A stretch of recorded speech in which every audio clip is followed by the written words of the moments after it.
Ladies and gentlemen, we are back live. We are back on track. We just finished off a live stream covering the Europa League draw, the path to the semi-final all the way to the finals. And I'm going to talk about that as well because we got Real Sociedad away game. But here in this show, of course, we're covering live Ruben Amorim's press conference because we do play Everton tomorrow. The big questions will be asked about the big man, the big boss himself. We saw that he only had 9 kids on the bench last away game against Spurs, and he only played Chido Obi Martin for 3 minutes. But the question will be here, we're going to see 100% will the kids be more involved in this away game against Everton? And also, of course, we want to understand Ruben Amorim's reaction regarding the Europa League draw. This is Mufc RealistTV, also streaming on MUFC channel. There's only one thing you can do right here, right now. You know what it is. And let's get right into the show. Let's go. And Garnacho! Has the Premier League ever been more challenging? Will you be in the dugout at Old Trafford on Sunday? I will be here. Definitely. Okay, let's go. Ruben will be in the dugout tomorrow, and Ruben will be sitting in the dugout in about 10 minutes asking the press conference, arguably to say there's going to be a lot of questions regarding the injury updates, potentially a lot of questions regarding Chido Obi Martin. Will he play him more? Will he play more kids? Of course, we're sitting 14th in the league, and we're playing away probably the last game United play, or it is the last game we play at Goodison Park because they're changing the stadium. But how do you feel today after the positive Europa League draw? I'm going to sort of draw it back to you as well. The roadmap potentially to a final looks much far easier than we thought it would be, guys. At the end of the day, we draw Real Sociedad playing a away game. First away game at San Sebastian, we're playing them away. And I'm relieved because at the end of the day, to start with a sort of away game and finishing off at Old Trafford is pretty much favorable. We seem to do well against them, but we're also struggling against them. I don't say it's going to be easy game, but it was either them or AC Alkmaar, and we drew Real Sociedad. So we need to go down there, eat some paella, enjoy a little bit of the sun, and potentially get a 1-0 or 2-0 result over there. And Alejandro Garnacho coming down there playing at home turf, it will shine. And I am not worried whatsoever. It's going to be interesting. But the roadmap is if we beat Real Sociedad, we will definitely go into the semi-finals. And the semi-finals opponents, according to my calculations, according to the hot ball drawings, was Fenerbahce, Rangers, Roma, or Athletic Club. It's not easy fixtures. We know we are struggling against the Turks, right? The Fenerbahce, Rangers, I would like to see that in the semi-final. Roma is argument to say they are final favorites to sort of meet Roma, and Atletico Bilbao, another Spanish club. So what is your initial thought and feelings regarding this? Are you happy? Spurs seems to be having a difficult fixture. They got AZ Alkmaar, and I don't see Spurs surviving in this mode. At the end of the day, there's no even point of talking about the finals draw because everything depends on who is going to be in the semis. So Fenerbahce, Rangers, Roma, Atletico Club. But first things first, we're going to talk about Everton. We're going to get 3 points against Everton. A lot of people are skeptic, you know what I mean? But you know what? We're playing away. We don't play at home. We seem to play better when we are playing away. And can we get a result there? Because Everton is kind of on the new manager bounce with Moisey there as well. So we will see. We will find out in let's see, 6 minutes when we're actually going live. So big up for everyone that's tuning in here on MUFC RealistTV, just back on track live. How you doing? Mark Harris is in the house saying, hi, Mick, hope you're well. Yeah, I'm fine. I just literally finished off the Europa League draw. I managed to squeeze in some crab in my belly, some little bit food coma at the moment, and now energized to do the Ruben Amorim's press conference, 100%. Vincent in the house saying, will he play the kids? Well, Vincent, I assume so. What options do we have, fans? What options do we have? He didn't play the kids because he didn't want to sort of burn them out the ground. Fair enough. But there's no excuse now, right? We are, 13 league games left. There's Europa League, there's FA Cup. It is time for Ruben to sort of give the minutes, shine. You know, this is the perfect moment now to introduce the kids. You know, see what they're all about. And then you can go in the summer market to see, well, do we really need to recruit for this position? Are this player good enough? We're talking about Morehouse here. We're talking about Chido, Obi Martin, of course. We're talking about potentially seeing Aiden Heaven as well. Potentially seeing the likes of a left wing back, Harry Amas. And there's so many kids as well, including Fletcher twins. Yeah. So for me, like, you know, I don't really care because the league is over, right? Because I want to see, like, you know, continue playing your way, Ruben, and just play the kids now. Like, you know, what do you have to lose? So that is my honest question to you, Vincent, in my opinion. Marcus continued to say here, Mick, do you have more doubts every day about Amorim? No, I don't. I don't have any doubts whatsoever. And I'm standing firm behind Amorim. It's not his fault. It is the Ineos, the messed up this season, 100%. It wasn't his players. Like, you know, he came in nine games into. He asked to have at least finish off the season with Sporting. He knew that this is going to be a very difficult task, and that's why he came out to say we're going to be suffering. You know, we're going to see a lot of bad results, and that's what we are trying to do. But what I believe in the summer, like when he had a proper preseason, we're going to sort of get rid of certain players that don't belong here and sort of recruit fresh. You know, and how we're going to do that? Of course, we have 50% sell-on fee for, you know, Greenwood. Is going to be potentially sold to Barcelona or PSG. That's 25-30 million there. We have 50% sell-on fee for also Alvaro Fernandez. So there's a lot of money that can be recuperated. And don't forget that Jadon Sancho will be also payment on 25 million. And plus he's selling Marcus Rashford for 60-70 in the summer. The summer is much more longer window, so you have more time to get rid of Marcus Rashford, in my opinion. So we will have approximately 135 million to spend, 140 plus, because it's pure profit FFP on Marcus Rashford and the academy players. Not even to mention that most likely we will sell some academy players as well. So we might have 200 quid to sort of play around in the summer market, in my opinion. Fred, big up to you. How you doing?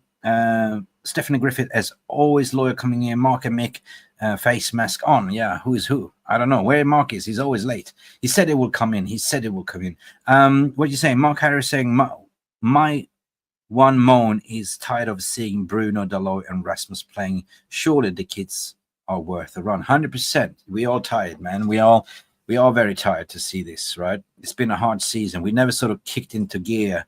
We got disrupted 9 games into the Premier League season when they sacked a new manager and appointed a new guy that didn't have much time on the training to implement his 3-4-3 system. And now we're starting to see like a little bit confusion, right? I don't know. Plus the injuries. As soon as we had more time on the training pitch, some pompadons just broke down. Like, you know, they just broke down. Yeah. So it is what it is. So it is kind of a little bit of a blessing in the sky, in my opinion, as well, that, you know, this kind of forces to see the academy players step up to the plate. Yeah. But would you start them from the minute one, or would you sort of start the most senior players and then give them second half minutes, slowly integrate them? You know, you got to be careful as well. You got to be careful. Vincent is saying, I was so disappointed the way we conceded against Spurs. Yeah, me too. There was ball watching. For players were standing, not seeing Maddison coming. And that is the overarching, like, you know, you are a professional footballer. You've been playing this for a long while. And if you watch that in retrospect, in isolation, they were just standing there looking, ball watching. You know, they didn't do Onana a favor, right? But another one is also saying, well, Onana should have sort of, you know, punched the ball sideways instead of straight towards the opposition. But it's no excuse. You got to be reactive, then pro, you know, you got to be reactive, then pro, post-reactive, just standing there and watching like a statue of mannequin, like, you know, in Heralds, you know what I mean? Let me see here what you're saying here. Big up, Mick. How you doing? Can realistically start judging Amorim next season? This season's a write-off and just need to get this season done with. Yeah, give the youth a try now. Hopefully it gets backed in the summer. Big up, Dino. I agree with you. Yeah, it's tough times to be a United fan, but however, the press conference seems to be kicking off right now. And let's see if it's going on. Let me see what's going on here. Yeah, it is kind of, yeah, it's warming up, people. It's warming up. Rubens presser. It's warming up. Manchester United travel to Everton Yeah, this soon. weekend, and We are ahead of the travelling to game, Everton Ruben Amorim, tomorrow. our head coach, has been facing the media. This Is it what he pre-recorded has to or say. is it live? Let's go. I asked you last week how your week was. I don't ask again, but has it gone better than the previous week? Yes, because we didn't lose players, we recover players. Chris, Manu, and Lenny return. Good. And with Chris was a misunderstanding, and I want to be really clear on that. Also because of Chris, he's healthy and is ready to play so for many years in a high level. Just my limitation explaining the injuries, and I want to let this really clear. I felt that the week is really good. I see things in training, but sometimes it's hard to pass that to the game. But I feel that they are improving. Sometimes we cannot show that in the game, but I hope that tomorrow is another opportunity to show a better performance. Good news on Christian. In terms of the others, when are you expecting bodies back? Because the fixture list is going to get very busy. It's hard to know. It's hard to know. Amada is for a long time. I think Mays continue to make his recover. Luke continue to make this recover. I don't have a day. Toby seems to be the closest one, but not Toby now. seems to be close. So Kobe is recovering. I don't know. We have to adapt to use the plays that we have for the schedule. What about the goalkeeping situation? Altai is making the recover. Tom is making the recover. We don't have a day, but they are we need Altai in the cup. Everton have been revitalised under David Moyes. I think it's 4 wins from 5 in the Premier League. What makes them so difficult now compared to just a few weeks ago? Just the confidence. The way they play, they believe it a lot. They are winning games. They are being really competitive. So it's an amazing job by David Moyes to recover the team, and you feel it. And when you watch the game, you feel it that the confidence and the belief are there. So it's going to be a really hard game. He obviously had a difficult time here as a manager, more than a decade ago, and every other manager since then has found it quite difficult. Good question. Does it show that it's almost an impossible job, your job?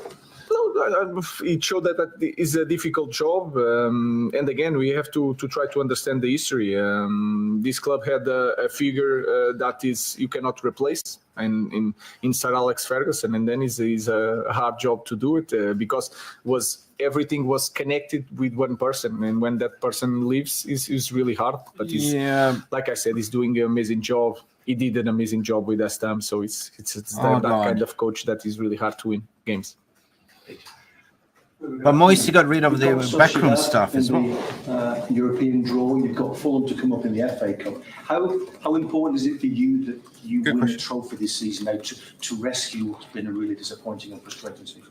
I just want to win Everton. To be really clear on that. Just want to win Everton. I think we are in a difficult situation and in Premier League. We have a lot of issues to solve in every game. And if you see our performance, if I'm focused on a game against Real Sociedad and thinking about trophies in the moment, I think is not the right way to do my job in the moment. So I just focus and I just want to win against Everton. Yeah, me too. A bonding session by all accounts this week. Have you seen evidence of that? Do they feel a little bit more together this week? For me, it's more important in training. And what I see in training is that they are improving. They are creating relationship. Even the sound of the training is different. But like I said, we have to use that in the game, and we have to see it in the game, and we have to take that step. I feel it in training that we are bonding and we are understanding the way we want to play. But then in the game, I feel that we struggle a lot. How does the sound change? So the sound. How does the sound? But the sound is like when you are in practice, when you are just making an exercise, you feel the sound. People are talking, asking for the ball, giving directions, talking with each other, and you can feel it in the environment. If you spend your life as more the passion, football player and give me as the ball. a coach, even the sound of the training is important. So I feel that we are changing that. But again, everything resumes to the game on Sunday or Saturday or whatever. So it's important to use that in the game. Hi, Ruben. Just 4 wins in 14 Premier League games since you took charge. You said after the Spurs games you're going to stick to your beliefs. Yeah, At what stick to your point beliefs. You start getting worried that you're not getting what you want out of the group and you need to evolve. The first point, guys, makes no mistake. I just want to win games. That is the point. And then I teach what I know. That is also the clear with me. So when I say I stick with my beliefs is the way I train, the way I see football, and try to transmit that to the players. So it's nothing that I will not adapt, because we adapt. Sometimes we have Four in the back kicks, like we short plays, and then in some games I long balls because the opponent is pressing a lot, and I try to adapt to the players that I have. So my focus is to win games, especially in this moment. Not talk about what isn't working at the moment. What do you feel is working for inside at the moment? What I feel is that sometimes you don't feel improvement in the team, but then you have some games that you think that are more difficult, and you feel that we can play, we can create situations. That is a good thing. But I think in this moment you can see, when you watch the games, you can see more problems than solutions. I think that is clear. But when we play some games, I feel it that things are there and we are capable, but we have to be consistent. That's it. That's it for now. But That's don't forget to it. join us That for was Match Day Live. a short and sweet press conference. Good questions fired. I think at the end of the day, when he spoke about the sound in training, this is what we don't see on the pitch, which is pretty much when you do training, you want to show up, you want to say, give me the ball, give me the ball. It's the passion, it's the camaraderie, it's the fun.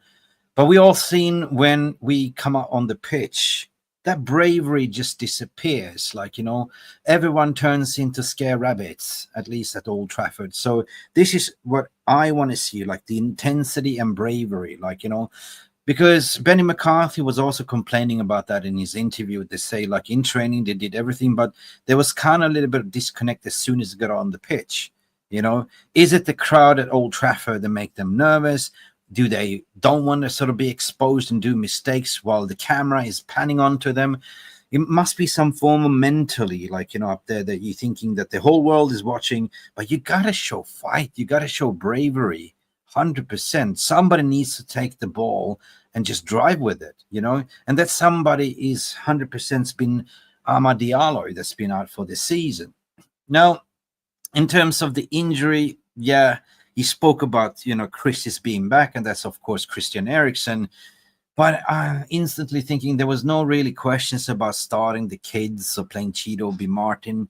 So I got a suspicious feeling that he's still going to go with the veterans, like against Everton, as soon as he spoke about Christian Eriksen.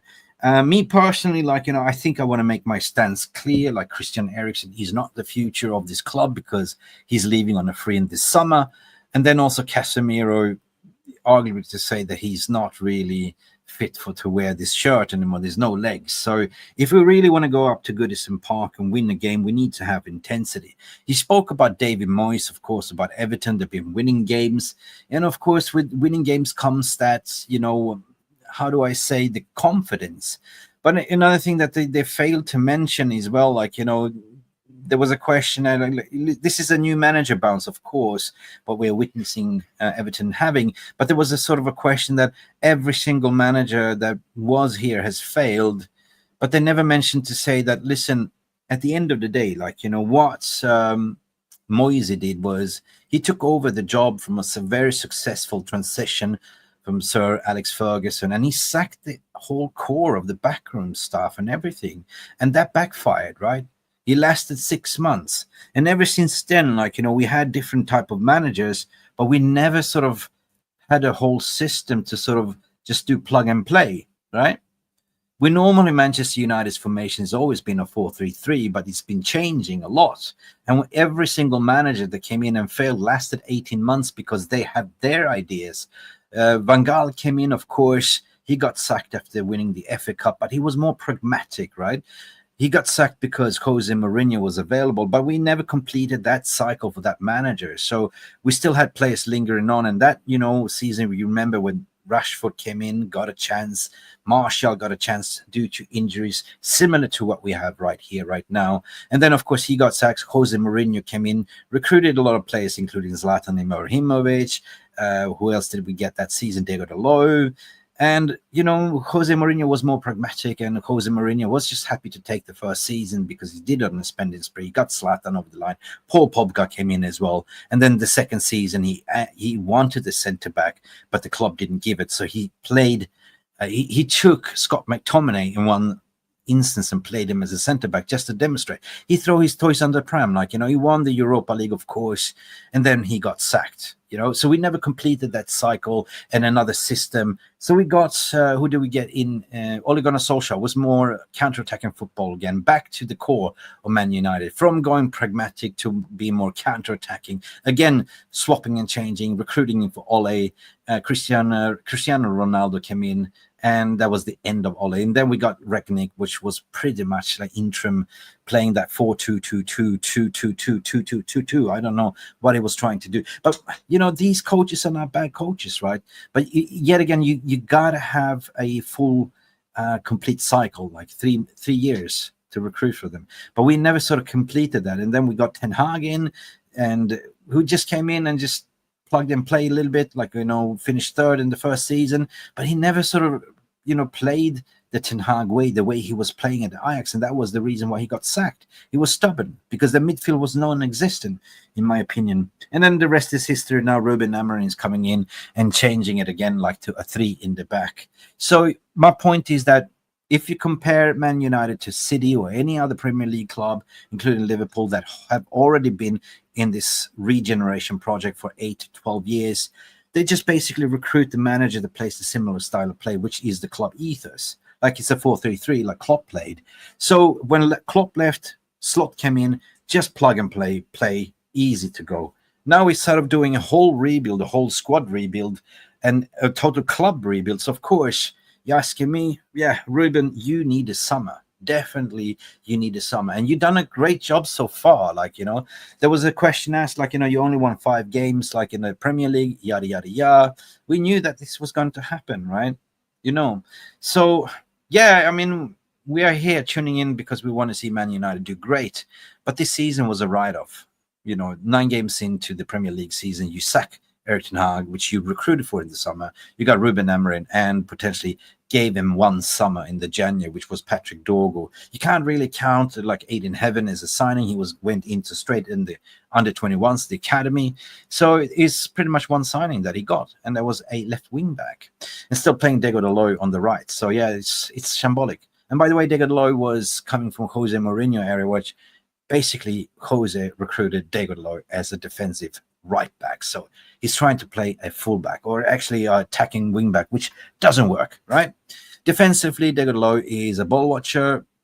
He doesn't react enough. When he goes forward, which he seldom does, we've seen that he has a cross in him, but he seldom does it. We need something better. We definitely need something better. Højlund has not been scoring goals either. Højlund's confidence ever since December hasn't scored one single goal in the Premier League since December. Of course, the confidence is low.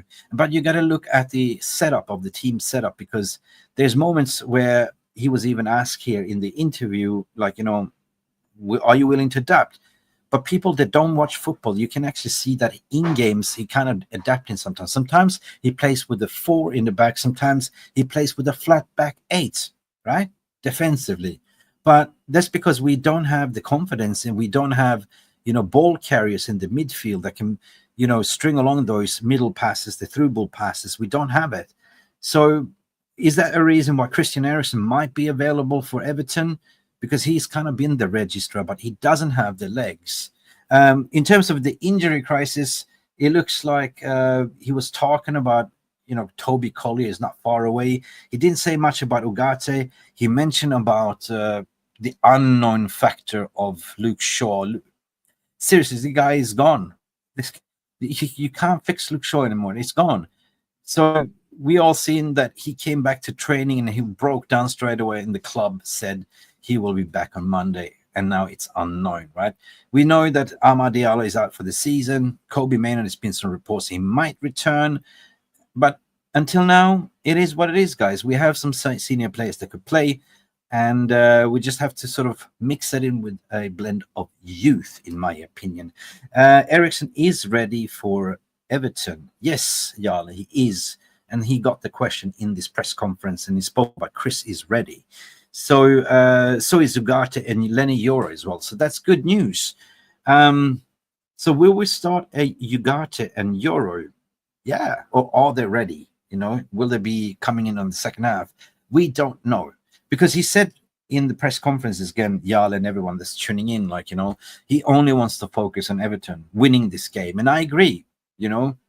I just want to win this game. Don't matter how we win it, 1-0, 2-1, scrappy 2-1.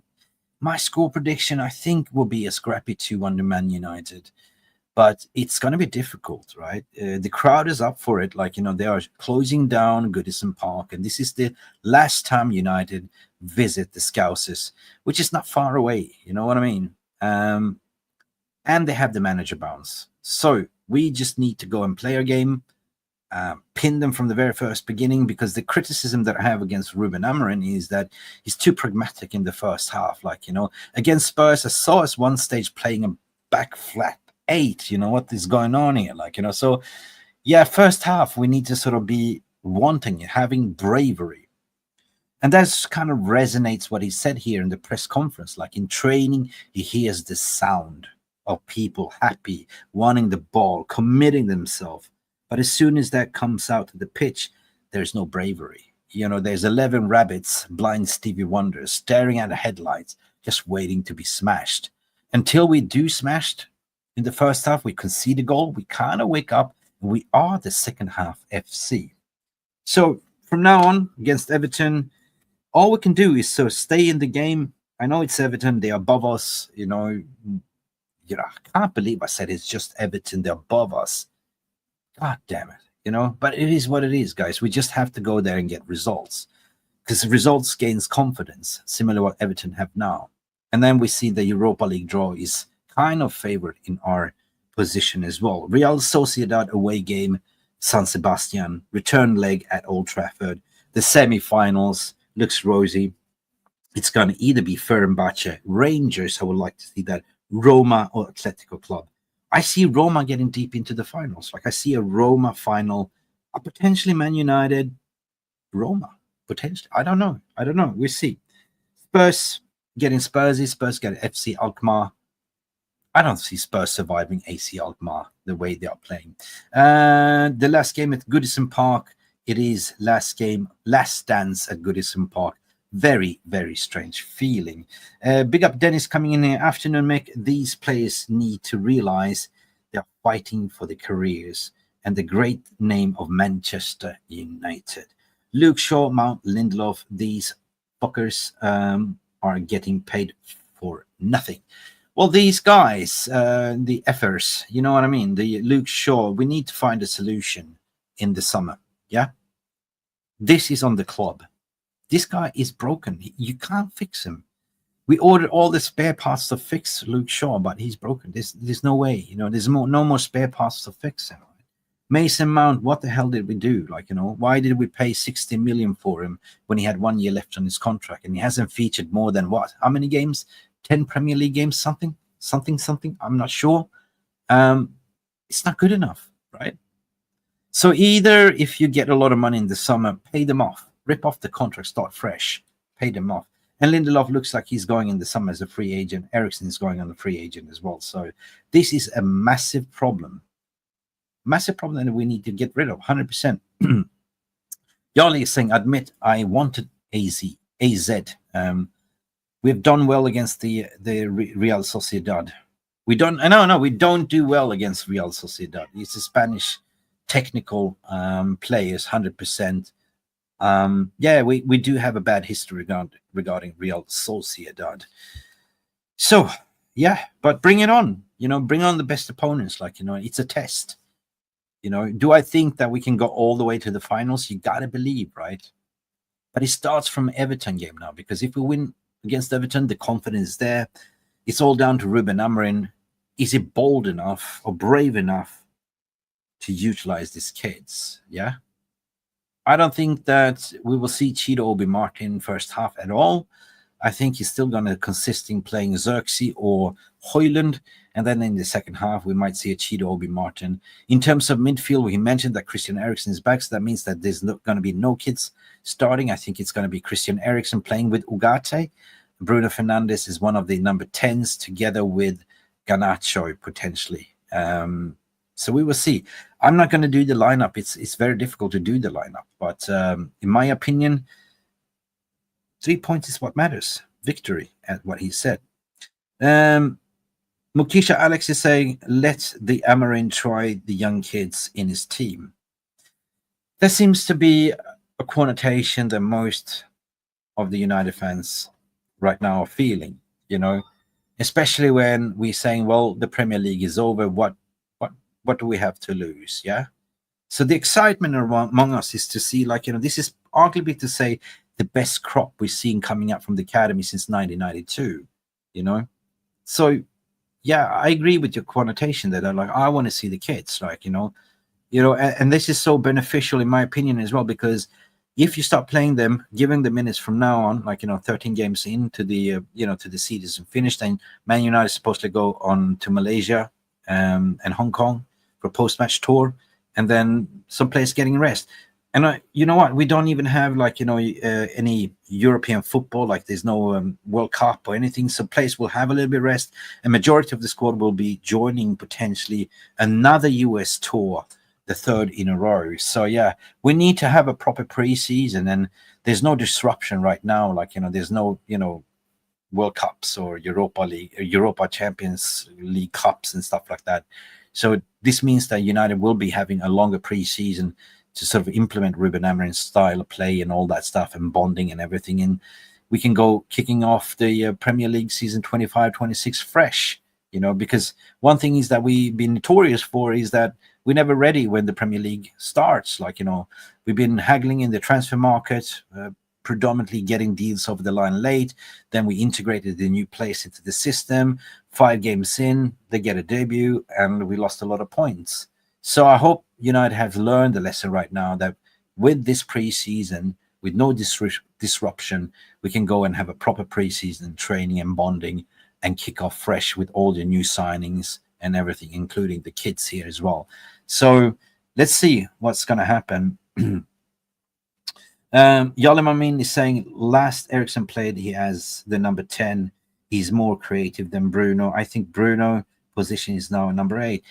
Valid point there, Yale. You might see Christian Eriksen playing as one of the creative number 10s. Why not? Because he technically doesn't have the legs to play as number 8. So Bruno is number 8. Ugarte is number 6. Bruno is 8.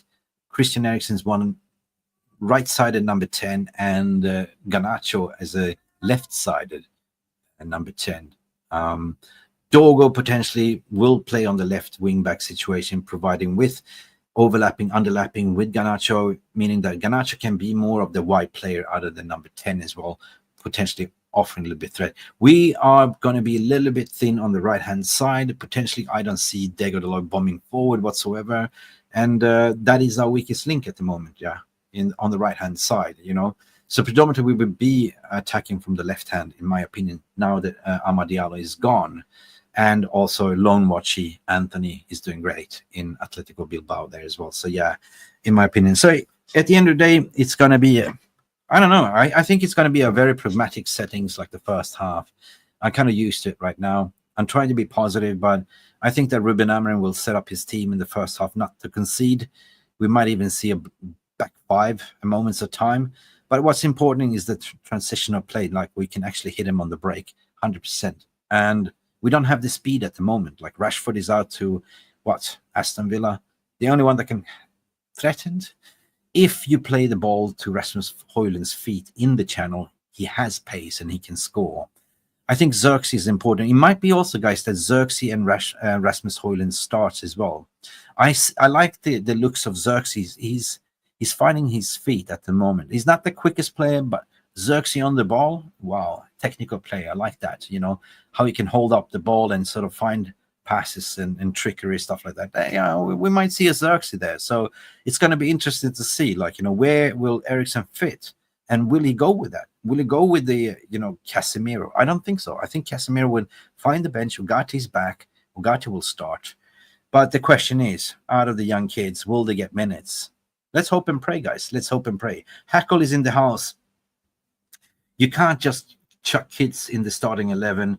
I agree. We need to see like for the like in the areas where we are thin. Amorim knows his situation need to be right. Yeah, 100%. That's what I was saying. I don't believe in this model, Hackle, that you're just throwing the kids from minute one. I believe in the model that you actually give them, 15 minutes to start with in the second half. But where we do need to sort of fill the gap is the right-sided left wing-back situation. We don't have an attacking left wing-back in that moment. And could that be somebody from the academy? Let me know in the comments section below as well. Who do you think from the academy is a worthy opponent to challenge Degradalo in this squad that could do a job? Yalaman, mean what you're saying? I hope Garnacho got new boots.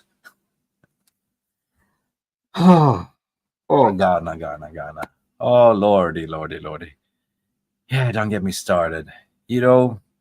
Any given Sunday, he would lace it, right? But he chosen to do a flat foot, and lean backwards, and that ball could have gone in. Technically speaking, if we look at the Spurs game, I don't know if we amplified that we lost the game, but the way we lost the game, it's not that we didn't have chances. So it wasn't that we didn't have scoring opportunities. We had multiple scoring opportunities, but we just didn't convert it, right? So we need to finish the dinner. We need to be clinical, yeah? The difference is where you're playing defensively and you get opportunity to transition on the break. You get one chance, one opportunity. And the difference is that you need to convert that chance. If you don't convert, you lose the game. It's simple as that, right? Sometimes you get 5 chances and bury 1. But especially when we are not getting many chances for the forwards to create or shoot or pass. And sometimes I'm just thinking, if you're outside the 6-yard box, just shoot. Give it a try. The shots on target is very, very low at the moment, right? Do a cutback pass and just shoot. What could happen, right? You're not going to waste an opportunity, potentially, right? So, yeah, I don't know. We're lacking definitely creativity up there as well. So we will see. Boxing Straight Talk, big up to you, mate. How are you doing? Difficult game. Yeah, 100% is a difficult game. 100%. I mean, how low have we sunken as fans? To sit here, Everton away, and say, oh, difficult game, right? Last season, we would say, oh, yeah, we're definitely going to smash them up, right? We can't score. Everton have a solid defense, and they will definitely park the bus then. Because one thing boxing is, what we're struggling is a low block defense. Yeah, and David Moyes is very simple. He will definitely park the bus and try the counter-attacking football on us, right? Aiden Heaven will start potentially. Yes, Vincent, we will see. John Ryder in the house saying, my expectations are not particularly high for this or any other game we play. So if you can elaborate that, John, as well, what is your expectations then? Is your expectations more to, see us playing the kids, or, are you just done with it? Or I don't know. Let me know. I don't have any expectations whatsoever, and of course, when you tune in tomorrow, when you're getting ready for the war, of course you want to win the game, of course you expect us to win the game. But as you're sitting there, oh, come on, depending on how we start, my gut feeling is always telling me, this is not a good first half. Come on, second half, United. And there's always that glimmer of hope that we can turn up in the second half. But John, in my opinion, that has been the Amorim's mistake. It's kind of a little bit ironical because he did rotate well ever since he came in, to avoid these injuries. But as soon as we got opportunities to train, increase the intensity, we had injured players falling like pompadons, porcelain dolls. So for me, what I want to see, man, the only expectation is play good football, right? Play good football. Even if we lose, it's the matter of fact of how we lose, yeah? Is it going to make any difference if we win this game in terms of the league position? I don't know. We already conceded, right? We're already 15th in the league, but of course, you never go to war expecting to be killed and lose the war, in my opinion. So, yeah, we will see, man. My expectations are not that high, but my expectations is more of the performance rather than results. Boxing Straits is saying 0-0 draw. Wonder what the betting odds are. What are the betting odds? Can somebody find out? Hackle is coming in to say, what are you saying, Hackle? Hackle is saying Obi and Coney can get at least 15 minutes. Yeah, Seko Kone. Yeah, God. Man, this guy is baller, Seko Kone. He's the future. Yeah, definitely want to see him in the midfield. Yeah, 100%. That will give us something different. Element of surprise. True. When you say element of surprise, it's because the opponents don't know how they play. The opponents don't know how Obi Martin operates as a striker. So they're a little bit baffled. They don't know how Kone operates either, you know.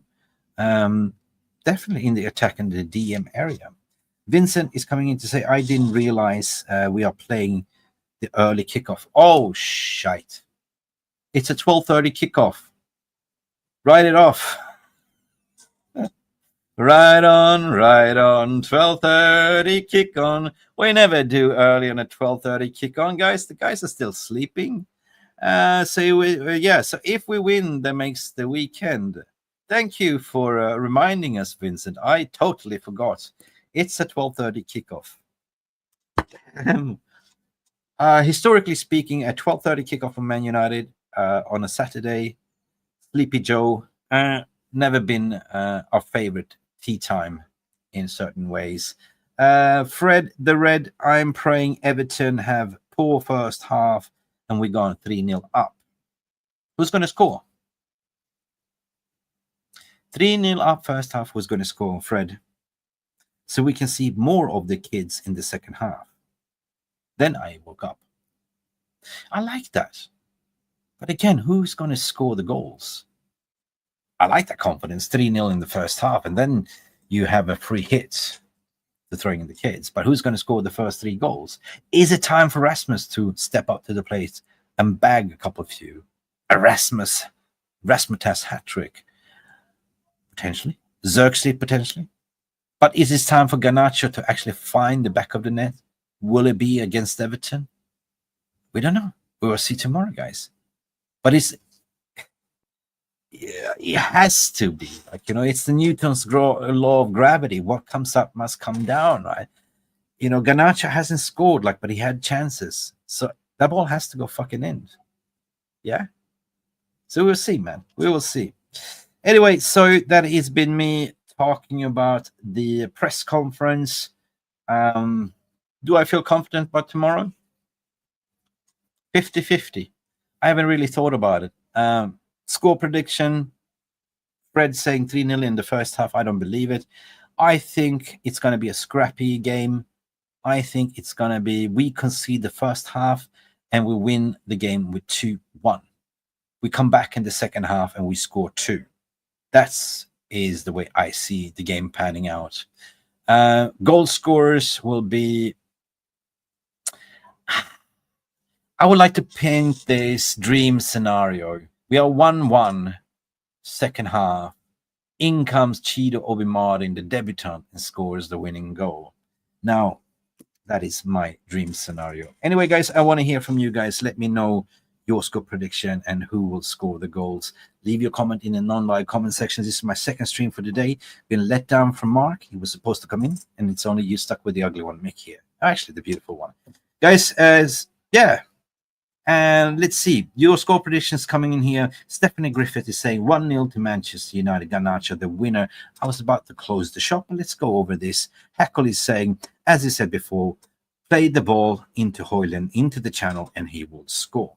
Yeah, play into his feet, not into the air. We see now Højlund is kind of struggling, trying to be a WWE wrestler. He's getting put down to his ass. Play the ball into the channel. Play to his feet. Those long balls won't work. 2-1 win, according to your opinions. You agree with me? Who's saying goal scorers Bruno and Garnacho? What are you thinking? Yeah, Bruno needs to step up. Bruno had a shit game last game as well. Let me see. Mark has gone missing. KG is hunting him for eating the hot chip. Hasn't he done the hot chip challenge? Crikey. Get on his case. Vincent is saying 2-1 to Man United. You agree with me. You are pulling a Mickey here, 2-1 Man United. But anyway, guys, Mark is missing, but he's definitely going to be reminded to do the hot chip challenge on KG stream. We saw Botswana Papi do it, and I never laughed in my whole life. If you haven't done the hot chip challenge, stay away, because you're definitely going to get your mind blown away. It is lethal. Mr Mick Ruby here from MUFC RealistTV, co-streaming on Mark MUFC fans channel without Mark. Stay beautiful, people. Enjoy the rest of your Friday, and we shall see you tomorrow for Everton. Let me know in the online comment section your score prediction, who's going to score, and until then, don't forget to like and subscribe. And knock, knock. Hit that notification bell button. Check it out. Make sure that it is set on all settings for notifications so you never miss when we go live. Thank you for watching. Have a lovely one. Glory, glory, Manchester United. Thank you so much for stopping by and watching MUFC Realist TV. Don't forget to like and subscribe and follow us on the socials.